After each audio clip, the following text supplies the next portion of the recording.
Hey everyone, and welcome back to the channel. Today we're going to look at how to size a motor for a low voltage application, so 480 volts. This video may not cover every detail of every application, but we want to give you high level guidance on what to watch out for when you're sizing your wires. We're going to walk through an actual example of a project I had to do where I had to size wires going to a motor. So the nameplate on the screen is what we're going to use throughout the entire example today. First thing you should consider is your voltage. You need to make sure that whatever voltage you're using, 120 volts, 240, 480 volts, that your wire insulation is greater than the voltage that your motor will see. The second thing you need to consider is a motor's horsepower. Horsepower is an engine or motor's ability to do work. So the higher the horsepower, the more powerful the motor is. The other thing that you need to consider when sizing wire to a motor is the full load amps. There are some instances where instead of using the horsepower on the nameplate, you'll actually use the full load amps to size the wire to the motor. We won't go over that today, and we're just going to use the horsepower. All right, so now that we have our horsepower rating, what do we do? So the first thing we need to do is look at section 430-6 in our NEC. So if you can see here in 436A1, it says, other than for motors built for low speeds or high torques and for multi-speed motors, the values giving in the following tables, we'll look at those tables later, shall be used instead of the actual current rating marked on the motor's nameplate to determine the following ampacity of conductors. So what this is saying is even though our motor has a full load amps, based on our motor and type of application we're using in, and it's not built for low speeds, we should actually use the horsepower rating on the motor and not the full load amps to size our wire. All right, so now that we know we need to use horsepower, what we're going to do is go to table 430.250 to get our full load current for three-phase alternating current motors. On the left here, you can see our horsepower, and then it has different voltage levels that we're going to look at. So if you remember our nameplate, it was 460 volts.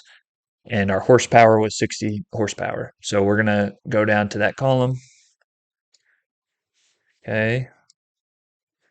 As you can see, our 60 horsepower, we're looking at 77 amps. So that's the number that we're going to start with right now. All right. So we just figured out 77 amps is the ampacity we're shooting for. However, that's not the end of the equation. We also need to add a 25% margin to that number. So according to section 430-22, we need to make sure we multiply 77 amps times 1.25, which gives us about 96 amps. So that's going to be the number we go off of. All right. So 96 amps, that's what we need to size our conductor off, right? Well, as a new engineer, this is what I thought. So I went to this table in the NEC and said, okay, I have 96 amps,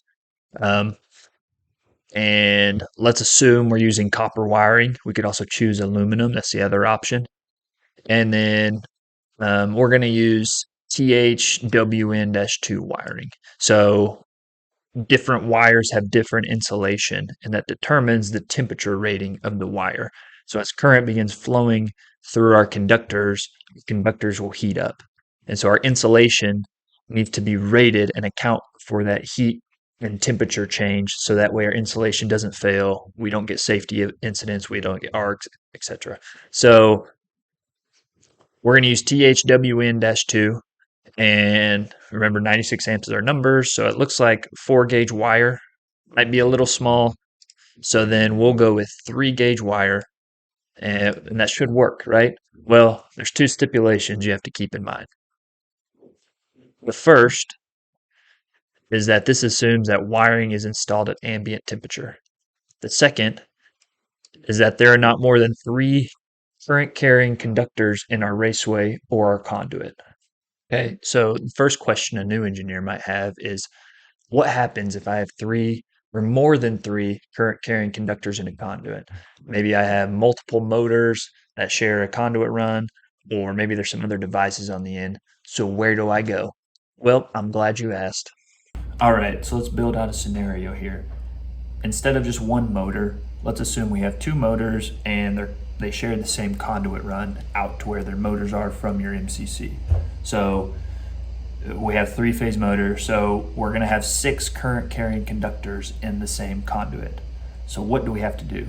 So if we go to table 310.15C1, we can see that we have 2 columns, number of conductors and percent of values. So what does this mean? So in our example, we have 6 conductors and it gives us a value of 80%.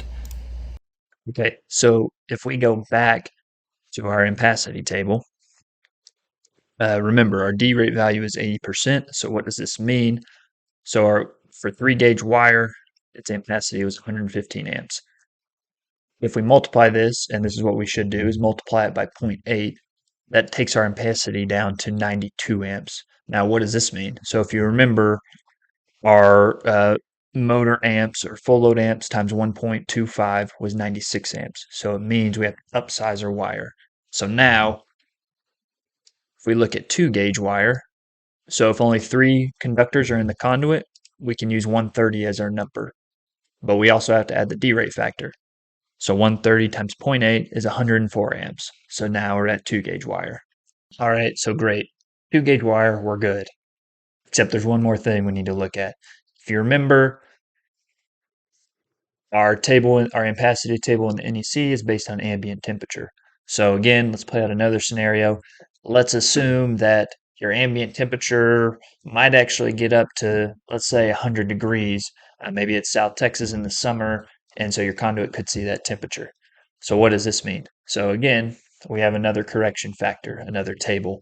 So if we go to table 310.15b11, we can see our correction factors. So in our example, we're using 100 degrees.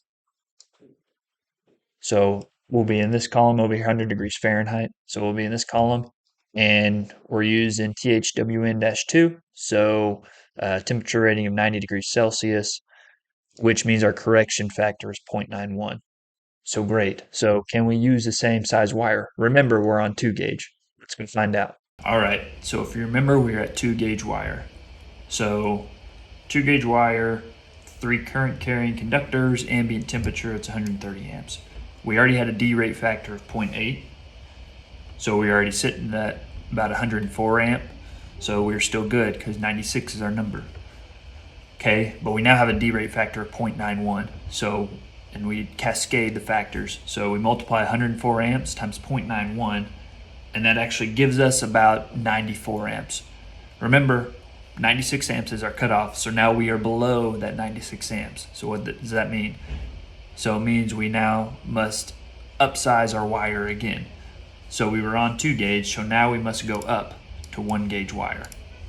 So again, just if we do a double check, 145 amps, 3 current carrying conductors, ambient temperature, we have a D rate factor of 0.8 because we have 6 current carrying conductors. And then we also have a D rate factor of 0.91. So 145 times 0.8 times 0.91 is about 106 amps. So this meets our requirements. It's over 96 amps. So 1-gauge wire is the wire that we're going to go with. So for our application and example today, we've settled on 1-gauge wire. There are a couple more considerations that need to be taken into account when you're sizing wire for your motor. First is voltage drop. If your MCC or your power source is a significant distance away from your motor, you may need to upsize your wire as well. A smaller wire has more resistance and has currents flowing through it. It will create a larger voltage drop if you're a mile or 2 miles away from your power source. Upsizing the wire could help with this. However, it is also more cost, so you need to balance that out as well. The second consideration is your terminations. So if you're landing on terminal strips or circuit breakers, the termination point also will have a temperature rating. So if you're using 90 degrees Celsius wiring, you also need to have a 90 degrees Celsius termination point. So that way, if the temperature does rise above, let's say 75 degrees Celsius, your termination point isn't your failure point in your circuit. All right, thank you for joining today. I hope you got some useful information so now you can size your own wire for your motors and your applications. Please, if you like this video, like and subscribe and leave a comment below for any tips or tricks that you also have.